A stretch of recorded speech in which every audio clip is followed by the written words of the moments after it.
Donc, chers amis, le professeur Adam a parlé de conférence, le camarade a parlé aussi de conférence. Je voudrais plutôt dire un entretien. Un entretien avec vous pour que vous sachiez qu'est-ce qui est dans notre livret. C'est un petit livret. Voici.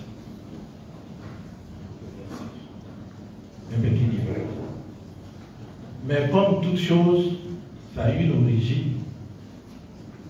Ça a une origine. J'ai appelé ça, pour emprunter un mot des religieux, la genèse de la naissance du PPACI. La genèse. Je ne vais pas revenir très loin dans le passé, un passé douloureux pour nous, mais je partirai simplement du 11 avril 2011. En mars 2011, l'ordre avait été donné au FRC de marcher sur la ville d'Abidjan pour capturer Laurent Gbagbo, sinon le tuer. Le FRC était encadré par une coalition des forces des États africains, surtout des États de la CEDEAO, appuyés par la France et les forces des Nations Unies. Cela après plusieurs mois d'embargo, où pour nous autres qui sommes médecins, nos malades sont morts comme des mouches parce qu'ils n'avaient pas de médicaments. Cette marche macabre, effectivement, a commencé en mars, va se terminer le 11 avril avec la capture du président Gbagbo. Ensuite, son transfert au nord de la Côte d'Ivoire et ensuite à la haine. Pendant toute cette période, ces militants se sont dispersés, d'autres étaient en prison, d'autres étaient en exil, d'autres étaient sous terre, c'est-à-dire ils étaient morts. L'objectif c'était quoi? C'est éliminer le dirigeant, éliminer ses lieutenants, éliminer ses sympathisants, instaurer la terreur pour que cette idée ait même pris naissance en Côte d'Ivoire. Voilà l'objectif. En prison, vous êtes mobilisés. D'abord en prison, les militants se sont mobilisés. Ici, dans la diaspora, un peu partout, pour que la justice soit rendue. Et grâce à cela, la justice a été rendue. Gbagbo a été acquitté, il a été blanchi, il est revenu en Côte d'Ivoire. Mais avant de revenir, il avait entamé déjà, pour nous qui partons le voir, de réconcilier ceux qui au sein de son parti ne s'entendaient plus. Parce que la direction prenait une voie qui n'était pas la voie qu'il avait tracée. Je profite de l'occasion pour saluer l'ambassadeur Aga Emmanuel, qui a fait plusieurs déplacements entre Abidjan et Bruxelles, entre la fille et le président Gbagbo. Bon, réconcilier les deux, faire comprendre au camarade Nafi qu'il est important qu'on soit ensemble. Lorsque je suis sorti du camp pénal de Bouaké, j'ai suivi cette trace. Je suis allé aussi à Bruxelles et on a entamé les négociations. Je vous fais grâce de toutes les autres phases. Je ne parlerai que de la dernière rencontre qui va avoir lieu à Bruxelles. À cette rencontre, le camarade Afrique Espan était accompagné de la camarade Brigitte Dupuyo, c'était notre représentante FPI à Paris. Et la délégation que le président Gbagbo a désignée pour rencontrer Afi était conduite par notre doyen Laurent Botro, qui est là. Merci beaucoup, doyen, d'être venu. Et qui était accompagné par moi-même et par Maître Abiba Touré. La discussion a duré plus de 4 heures. Et c'est terminé sur un échec. Sur un échec. Bon, on s'est séparés. Mais grâce à votre mobilisation, le président est arrivé. Il a dit qu'il était soldat. Il attend ce que vous avez dit. Et il a vu qu'il fallait faire quelque chose. C'est prêt à convoquer un comité central. Si vous vous souvenez, qui s'est tenu à Trécheville, au palais de la culture. À ce comité central, avant qu'on ne commence, il a appelé un certain nombre de ses camarades pour leur dire le résultat de cette dernière réflexion. Ces camarades qui sont là, je vais les citer. Il y a Dano Guidé, il y a Akam Emmanuel, il y a le professeur Oulin qui n'est pas là parce qu'il est en déplacement. Il y avait moi-même et il y avait Simone et Yves Maman. Et il nous a dit, j'ai réfléchi, je vous propose qu'on laisse le FPI à vie. Qu'on laisse le FPI à vie. Qu'on ne réclame rien, ni le patrimoine, ni l'argent, ni les choses. Qu'on n'aille pas en justice, parce qu'on ne gagnera pas. Peut-être même si on va en justice, c'est nous qui allons être poursuivis. Il est venu la proposer au comité central et vous avez accepté, vous avez acclamé. Donc cette idée géniale avait triomphé ce jour-là. Camarades, merci. C'est pourquoi on a créé le PPACI. Mais pourquoi PPACI? Parce que ce qui nous est arrivé, on a vu, j'ai parlé tout à l'heure de la coalition internationale qui nous a convaincus. Donc ça nous montre qu'un pays africain isolé n'est rien. Sera toujours écrasé. Sera écrasé. Et j'ai été heureux d'entendre le jour où encore une autre coalition se formait pour aller massacrer nos frères et sœurs nigériens. J'ai été heureux à un moment donné, ils ont dit qu'il ne faut plus. Quelle sagesse. Mais nous, on a vécu ça. On a égorgé les gens. Donc le président Gbagbo a décidé, nous allons faire un parti qui va prendre en compte ce qui se passe en Afrique. Comme en 1946, nos parents réunis au bord du Yoriba à Bamako, c'est-à-dire au bord du fleuve Niger, avaient décidé de créer le Rassemblement démocratique africain avec des sections un peu partout, d'ici jusqu'en Afrique centrale. C'est ce qu'on a créé. Parti des peuples africains, section Côte d'Ivoire.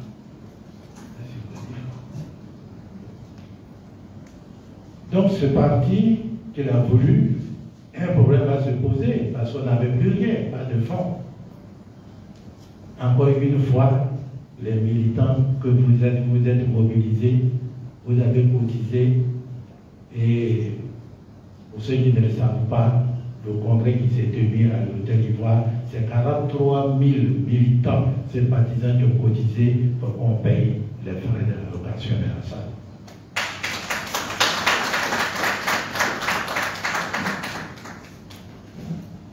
Donc, le congrès s'est tenu. Et au bout de ce congrès, les militants ont fait un certain nombre de constats. Le premier constat, c'est ce que j'appelle une Côte d'Ivoire sinistrée.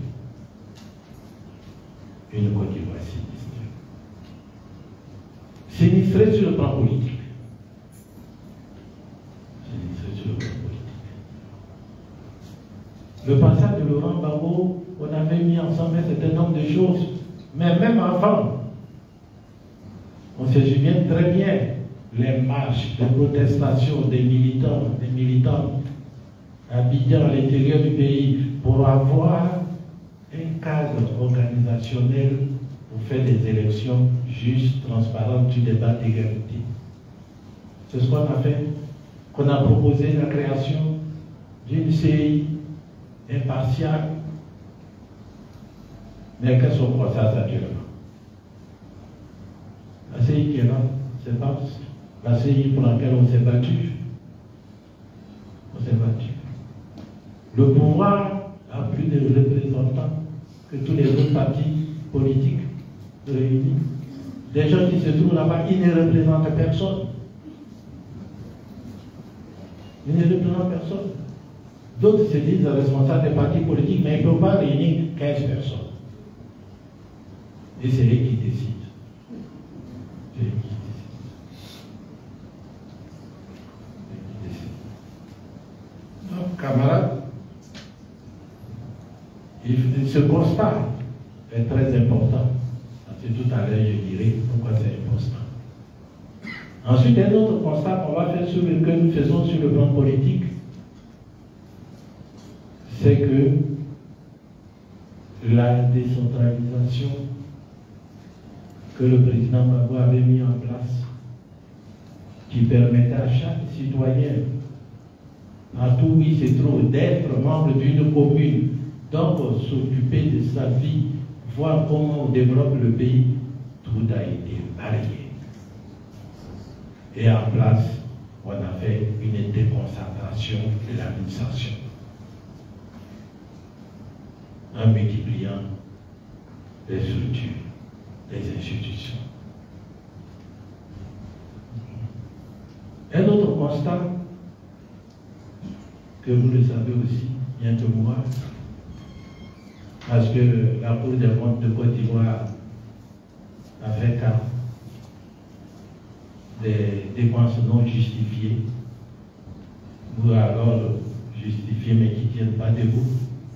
Mais surtout aujourd'hui, quand le président Gbagbo est arrivé au pouvoir en 2000, la Côte d'Ivoire devait 6 000 milliards de dollars de dettes à l'extérieur. Et les gens avaient imposé tant que Gbagbo, tu ne nous payes pas, vous n'aurez pas un franc pour vous développer.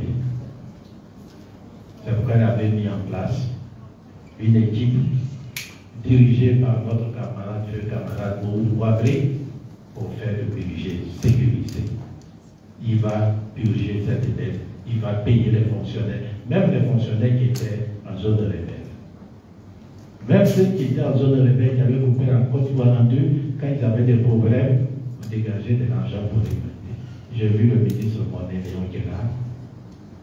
C'est lui qui a fait déplacer les centrales électriques de Mans jusqu'à Korogo pour donner de l'électricité. Alors que les rebelles occupaient la zone, ils ne payaient ni courant ni eau. Après l'a fait. Les autres sont arrivés. Aujourd'hui, moi je ne suis pas spécialiste, mais on écoute les radios. La Côte d'Ivoire doit peut-être plus de 23 000 milliards. 30 000. Bon, quelqu'un me corrige. 30 000 milliards. Imaginez-vous, un pays qui fait un budget, et son budget, et lui-même, il ne peut dégager que 30%. Le reste, c'est l'extérieur qui doit donner. C'est-à-dire, c'est le crédit, la dette. Et la dette en quoi? En dollars. La dette en euros. Bon. Donc, vous parlez de 30 000, ça c'est ce qu'on a pris. Est-ce que les spécialistes appellent les services de la dette? Donc, quand on fait les calculs, nos petits-enfants, je crois, vont continuer à payer cette dette. Donc, quand cette dette, ce n'est pas investi dans l'industrie nulle part. Donc, encore là, économiquement, financièrement, situation sinistre. Parlons du social. Le social. On a dit qu'on allait créer l'assurance maladie universelle. Ils sont arrivés, ils disent couverture médicale. Au lieu de t'assurer, ils vont mettre un drap sur le doigt. Couverture médicale. La couverture médicale, chers amis, ça fait pitié quand tu te rends dans nos services publics. Je donne un exemple. Si vous voulez vérifier à la sortie d'ici, vous pouvez aller dans l'enceinte du CHU de Trécheville. Existe un laboratoire privé. Laboratoire privé. Moi, j'ai hospitalisé des gens. Mais je vais le matin pour récupérer les éprouvettes pour aller chercher le sang du malade. Ensuite, tu viens déposer et puis tu payes. Même ce qui s'occupe du service d'entretien, c'est privatisé. C'est privatisé. L'école, la situation aussi catastrophique. Quand on fait le point, on trouve que l'école publique compte seulement un quart des établissements qui existent. Tout le reste est le privé. Tout le reste est le privé. Privatisation de l'école, privatisation de la santé. Où on va? Donc, il ne faut pas être étonné que les Ivoiriens meurent. Maintenant, des jeunes gens qui font AVC. Des jeunes gens qui font AVC. Si on prend le secteur de la culture, là encore c'est très grave. On a développé l'individualisme. On a développé l'individualisme. Chacun pour soi, Dieu pour tous. Chacun pour soi, Dieu pour tous. Mais c'est la base de tout ce qui va suivre après. Parce que c'est l'enrichissement à tout prix, même illicite. Mais quand tu parles, ils ont une phrase qui est simple, hein? Le mouton broute là où il est attaché. Là où tu es attaché, tu dois brouter. On a théorisé ça. Ou alors, bon d'accord, c'est une minorité qui en profite. Mais les économistes néolibéraux disent c'est la théorie du ruissellement. Quand le riche mange, un peu va tomber et le pauvre prendra. Voici la situation que nous vivons. Plus de solidarité, plus de rien. Donc on peut citer, je citerai seulement un dernier élément, c'est l'environnement. Parce que ça nous concerne tous. Et c'est assez grave. La forêt ivoirienne qui était en voie de disparition, parce qu'effectivement on a entamé la disparition il y a longtemps, mais maintenant ça n'existe plus. Toutes les forêts classées ont été pénétrées, les parcs ont été pénétrés. Plus de rien. Et pour couvrir ça, on dit non, il faut faire l'agroforesterie. C'est-à-dire, on va nous apprendre, nous qui faisons cacao depuis longtemps, là, que c'est maintenant comme ça qu'on doit faire une plantation. C'est ça qu'on doit faire une plantation. L'empaillage clandestin, l'usage des herbicides et autres poisons ont tué la terre de Côte d'Ivoire. Notre terre a été tuée. Vous ne voyez plus les vers de terre. Vous ne voyez plus les micro-organismes. Le résultat, c'est que nous mangeons est empoisonné. L'eau que nous buvons est empoisonnée. Les poissons que nous mangeons sont empoisonnés. Les animaux disparaissent. Là, c'est une urgence.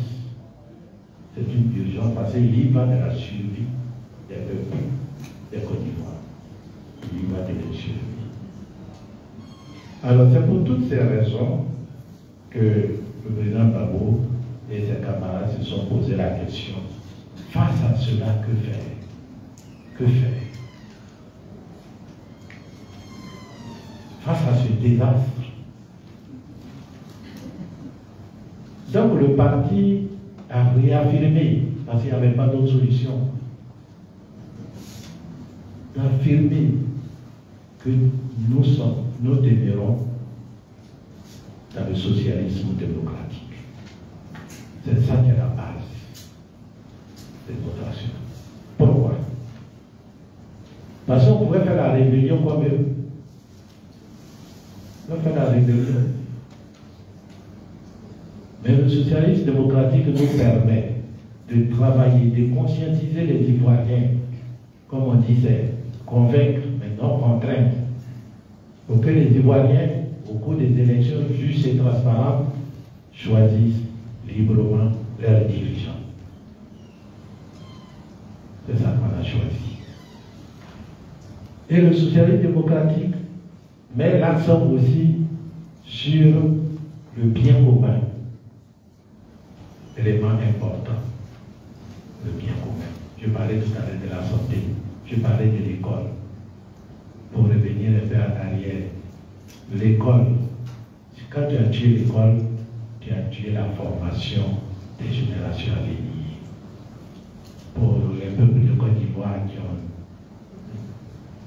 des éléments qui font la formation dans les bois sacrés, ils savent très bien que c'est là, les Européens, les bois sacrés, c'est leur école. C'est l'école où on forme des citoyens. On forme des citoyens. Donc, le président Gbagbo et ses camarades, c'est le socialisme démocratique qui va nous permettre, patiemment, de conscientiser les Ivoiriens, de les amener aux élections pour mettre fin à leurs souffrances. Donc, vous voyez, c'est lié en même temps à notre combat pour avoir des élections justes et transparentes. Parce que s'il n'y a pas des élections justes et transparentes, s'il n'y a pas une CI impartiale, nous ne pouvons pas reconquérir le pouvoir d'État. Et si nous n'avons pas le pouvoir d'État, tout ce que je viens de dire tombe à nous. Et nous avons l'obligation de faire cela. Ensuite, le socialisme démocratique s'appuie sur la justice. Sur la justice. S'il n'y a pas de justice, qu'est-ce que vous pouvez faire? C'est le tribalisme, c'est le clanisme, c'est le népotisme. Nous refusons cela. Donc la justice, l'égalité, l'équité. On passe un concours d'entrer dans une des grandes écoles d'Abidjan ou de Côte d'Ivoire, regardez la liste des admis. Vous-même vous adressez, ça fait la tête. J'ai demandé un jour avec des camarades, le père à son ami, il est décédé maintenant, qui était de l'autre côté. Quand je parlais de ça, il me dit non. Je dis non, vous agissez comme si l'intelligence a quitté tous les territoires ivoiriens pour se mettre au nord. Dans les autres groupes, il n'y a plus d'intelligence. Donc la justice. Mais en même temps, la justice aussi, il faut la liberté. La liberté de penser, la liberté d'association, la liberté de s'exprimer. Si je ne peux pas m'exprimer, il n'y a pas de liberté. Dernièrement, les députés de l'opposition, PPACI et PDCI, qui étaient à l'Assemblée, ont fait des conférences de presse pour s'insurger contre une loi qui vient d'être prise et qui interdit presque aux citoyens de s'exprimer lorsque quelque chose ne va pas. Donc on revient au parti unique. On revient au parti unique. Donc la justice, la liberté, les éléments essentiels. Mais en même temps aussi, il nous appartient de faire de telle sorte que, sur le plan de la culture c'est important. Cette culture d'individualisme, d'enrichissement illicite à tout prix, prenne fin. Et que les Ivoiriens retrouvent la solidarité. La solidarité. Parce qu'une nation se forme dans la mesure où les habitants du pays sentent qu'ils sont solidaires entre eux. Donc l'école compte, la santé compte, C'est un des objectifs de la MU. Si chaque Ivoirien sait que je suis malade à Dorocor, mon médecin m'a vu, mais il pense qu'il faut que je sois à Bontougou, parce qu'il n'a pas les moyens qu'il m'envoie à Bontougou. J'arrive, le médecin de Bontougou voit, il dit, ah, votre maladie, il faut aller à l'institut de cardio. Donc je vais il m'amène à l'institut de cardio. C'est l'objectif de la MU. L'égalité entre les citoyens. Pourquoi lui, il doit mourir à Dorocor parce qu'il n'a pas l'argent et un autre va se soigner? Mais quand on a fait ce circuit, il s'est soigné, il se sent ivoirien. Il sait qu'il est dans une communauté qui pense à tout le monde. Ils sont venus, ils vont faire. Alors, comme on est là, je vais citer un contacté. Et ils ont entendu Baboué qui fait l'assurance maladie. Donc, eux aussi disent, ils vont faire. Mais c'est l'histoire de l'araignée que nous appelons Paco Azanazé. C'est un arbre. Paco Azanazé était parti dans la forêt et il a vu un génie. Il s'est caché. Il a vu que le génie avait une natte avec feuilles de palmier. Il s'est assis dessus, il a chanté et il s'est envolé. Il s'est envolé. Azanazé est resté là pour attendre. Ensuite, le génie revient. Il dit, ah, d'accord, c'est comme ça, que lui, il vole comme les oiseaux. Je vais faire la même chose. Il le fait. Il chante. On s'élève. Mais ce qui se passe, c'est qu'il y a la chanson pour monter, mais pas la chanson pour descendre.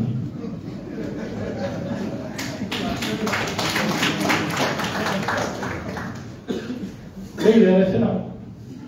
C'est la même chose. Aujourd'hui, là, je vous disais tout à l'heure, ce qui se passe. On descendait là-dessus. Mais tout ça, c'est du faux. C'est du faux. Donc, chers amis, quand on a fait ce point, on a vu, vous voyez, toutes les propositions que dans ce petit livret vous trouverez que le PPACI propose pour nous. Mais le PPACI va au-delà. Parce que tu ne peux pas faire ça si tu n'es pas souverain. Si tu n'es pas souverain, tu ne peux pas. On viendra te dicter ce que tu dois faire. On vient, chaque moment tu entends, bon, il y a une réunion de mise à niveau, de renforcement des capacités. Mais aujourd'hui, les jeunes Ivoiriens, nous avons plein de diplômés. Nous avons plein de diplômés qui se sont formés en France, en Angleterre, aux États-Unis. Mais il faut, quand Babou a demandé à Bourg-Boisbré et à ses amis, faites-moi un budget sécurisé, dites comment on va payer les dettes que les autres ont laissées, ils ont fait un budget sécurisé. On a terminé l'année avec 50 milliards d'excédents. Rien que en s'appuyant sur les moyens de la Côte d'Ivoire. Donc il faut être souverain. Il faut qu'on lutte pour notre souveraineté. Qu'on lutte pour notre souveraineté.